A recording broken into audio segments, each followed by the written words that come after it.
on termine avec le test 18, dans lequel cette fois on va utiliser les propriétés des sommes de Riemann, mais pour calculer la convergence de suites définies par des sommes, c'est-à-dire en fait la convergence de sommes partielles de série, et donc la convergence de série au final.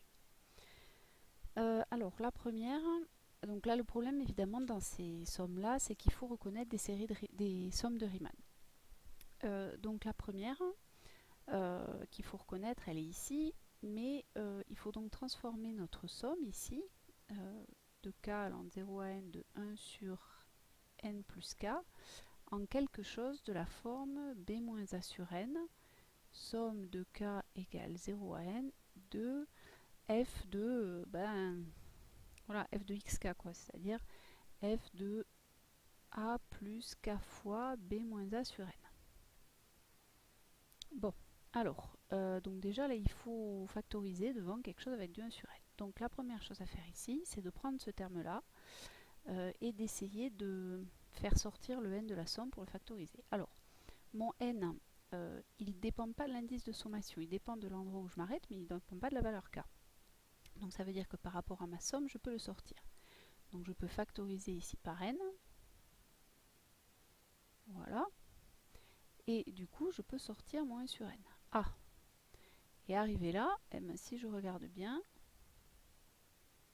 je me retrouve avec ma somme Sn de l'exemple. Voilà. Donc en fait, ça je l'identifie comme mon b moins a sur n,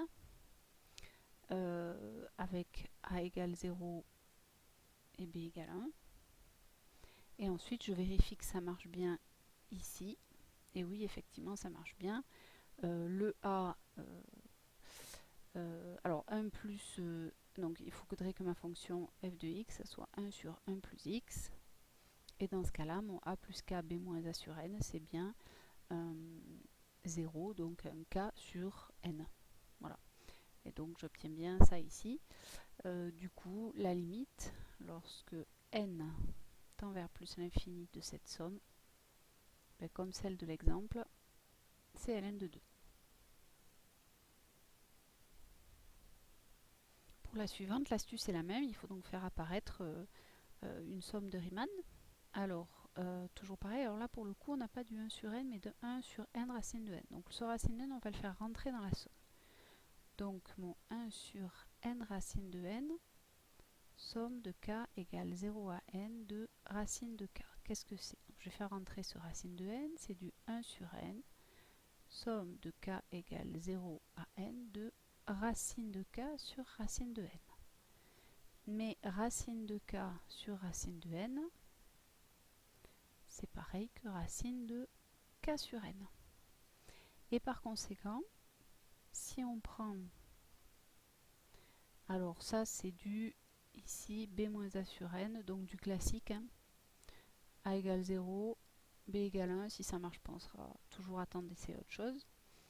Et dans ce cas-là, ici on a du f de k sur n, c'est-à-dire du f de 0 plus k fois 1 moins 0 sur n si vous voulez. Donc on retrouve bien notre b et notre a. C'est bien du f de a plus k b moins a sur n. Donc ça, c'est bien du 1 sur n. Donc on prend f de x égale racine de x. Voilà. Hop.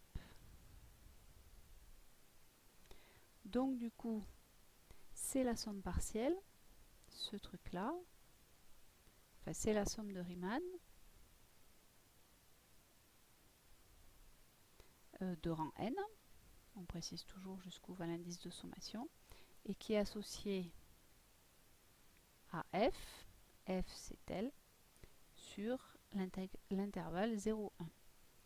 Donc, par définition, cette somme partielle, puisque, alors il faut toujours dire puisque f est continu sur 0,1, puisque mon théorème 16 n'est valable que pour des fonctions continues, puisque ma fonction est continue sur 0,1, alors la limite, lorsque n tend vers plus l'infini de cette somme,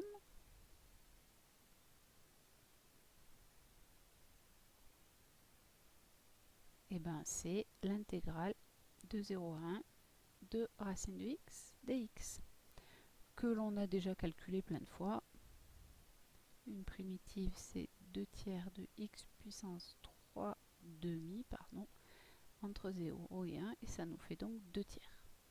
Donc voilà comment on peut trouver une limite d'une suite, ça c'est Sn si vous voulez, définie comme une somme. Et il se trouve qu'on tombe sur une somme de Riemann. Voilà pour l'utilisation des sommes de Riemann.